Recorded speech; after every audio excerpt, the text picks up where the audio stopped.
Alright, so I'm gonna say something that might be a little bit controversial, but I stand by this.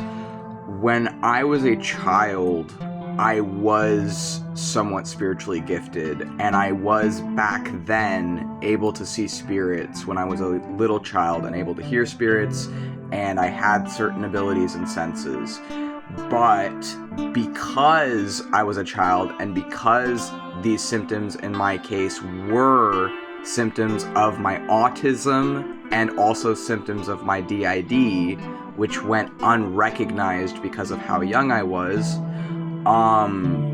because of how some of this was connected to the early signs of my DID and autism, I was taken to a doctor because of the distressing parts, which were coming from PTSD, because I was being abused as a child.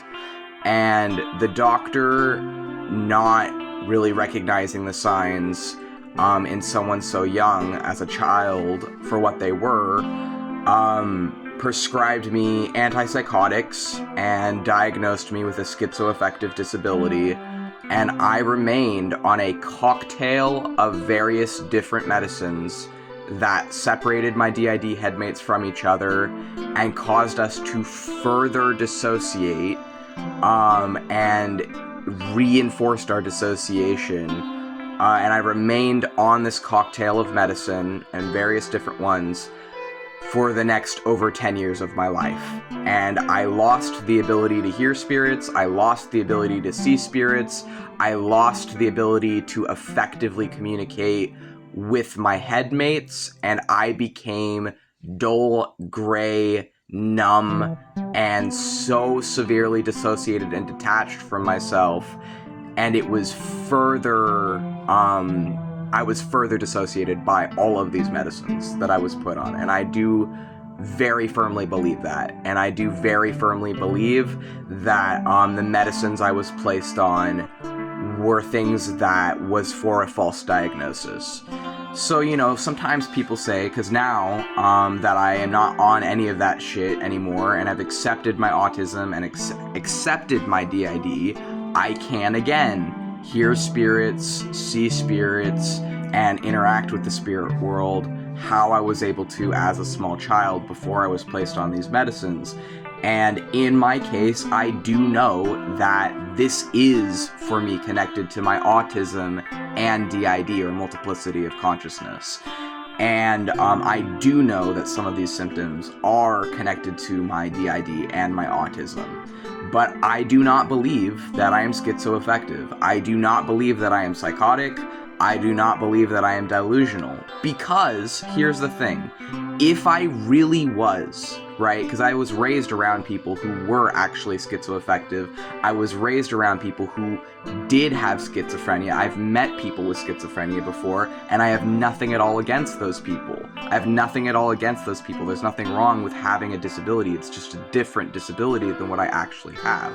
But the thing is if I actually was schizoaffected and that was the cause of these symptoms in me, then shouldn't the treatment that I was put in for over 10 years, shouldn't the medical treatment I was put in for over 10 years for that have helped me in some way?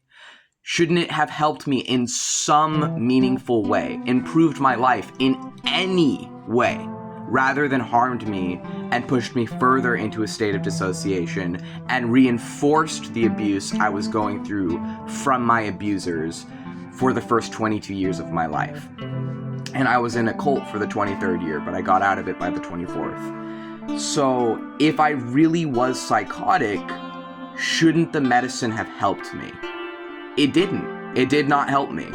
And I think that, you know, I would rather view my symptoms through a magical lens and through the lens of my sorcery and demonology and witchcraft, because, and here's the important part, because those things actually helped me with my autism and my DID.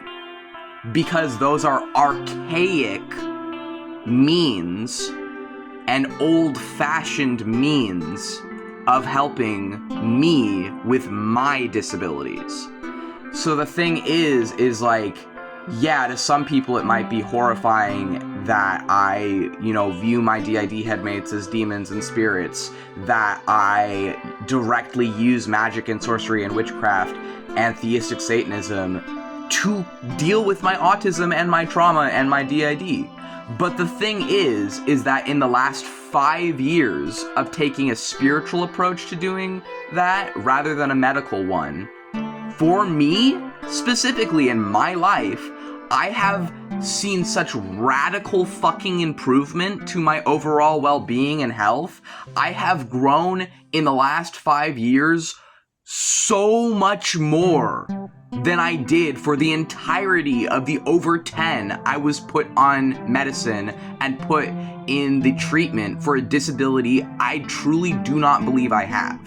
I do not believe I'm schizoaffective, despite the fact I hear voices, despite the fact I see spirits, because the way I understand these things through the lens of my autism and DID is that those symptoms for me are not coming from a schizoaffective disability.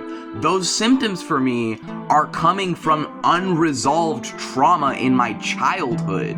So what I've actually found is that using my spirituality, I can then address that trauma in myself, even the ones I can't remember. I can face that trauma in myself and heal it. And then in healing it, those scary waking nightmare part of me's turn into daydreams, turn into dreams, turn into things that are beautiful and magnificent and wonderful, and that positively affect my life rather than negatively affect my life.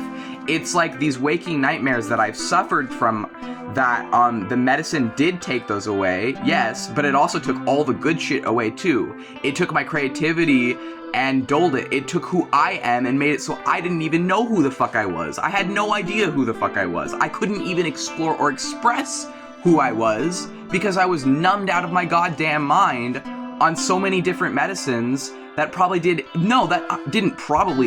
definitely did irreparable damage to my development. So don't fucking tell me that I'm psychotic or delusional or whatever, because I've actually found something that helps me with my fucking disabilities when you don't live with my disabilities. Because this is the problem with fucking talking about being disabled online, is if you don't just blindly follow the herd and whatever other people have established as the socially acceptable thing to talk about disabilities they don't even live with, then if you have found a way of working with yourself that works, they'll get upset at you. Because frankly, a lot of these people are fucking jealous because they're miserable and they're dealing with their own shit and they haven't found a way of healthily handling it. And they're upset that I have, and they're upset that I say that for me, demonolatry and witchcraft and these archaic means has worked. It does work for me. So why would I stop doing these things if it works, and it works so well that it's actually worked way fucking better for me than any of the help I had from doctors did?